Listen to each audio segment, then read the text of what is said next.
தேமுதிக யார் பக்கம்? இருதரப்பிலும் பேச்சுவார்த்தை நடத்துகிறதா தேமுதிக என்ற விமர்சனம் எழுந்த நிலையில் அவ்வாறு இல்லை என்று அதன் பொதுச் செயலாளர் பிரேமலதா தெளிவுபடுத்தியிருந்தார்.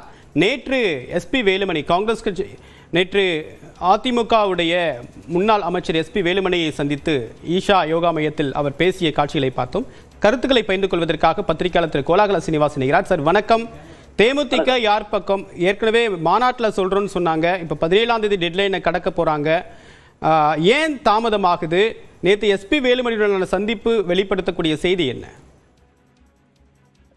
ஈஷா யோகா மையத்துல மீட் பண்ணியிருக்காங்க. ஆனால் பொதுவா கிடைக்கக்கூடிய செய்தி அவர் ரெண்டு பக்கமே பேசிட்டு இருக்காங்க அப்படின்னு நம்ம கேள்விப்படுறோம். எந்த பக்கம் அவங்க அகாமடேட் ஆனாலும் குறைவான சீட்டுகளை தான் பெற முடியும். அப்படின்னா தேர்தல் அரசியலுக்கு தேவையான அந்த தொகுதிகளை தாண்டி வேற ஏதோ ஒன்றை அவர் எதிர்பார்க்கலாம். அது தொடர்பான பேச்சுவார்த்தை இழுபறி எந்த பக்கம் தனக்கு சாதகமாக அமைகிறதோ அந்த பக்கம் போகலாம் அப்படிங்கிற மாதிரியா இருக்கலாம். இன்னும் ஆனா எலெக்ஷன் டேட்டே அனௌன்ஸ் பண்ணல. அதனால பேச்சுவார்த்தை நடத்துறதுக்கு நிறைய டைம் இருக்கு. ஒரு பக்கம் பாருங்களேன், டிஎம்கே இப்போ வரைக்கும் அவங்களே பேச்சுவார்த்தையை தொடங்கல. 22ஆம் தேதியில ஆரம்பிக்க போறோம்னு சொல்லியிருக்காங்க. ஸோ டிஎம்கே சாவாசமா தானே ஆரம்பிச்சிருக்காங்க.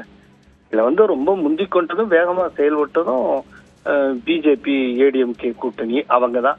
அவங்க சைட்ல பல பேர் புதிதாக வந்திருக்காங்க. அதனால பிரேமலதாவுக்கு நிறைய டைம் இருக்கு. ஆனா அவங்களுக்கு சொற்ப தொகுதிகளும் கிடைக்கும்னு அவங்களுக்கு நல்லா தெரியும்.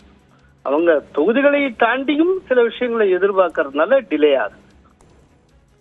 சார், உங்களுடைய கருத்துக்களுக்கு மிக்க நன்றி திரு கோலாகல சீனிவாஸ்.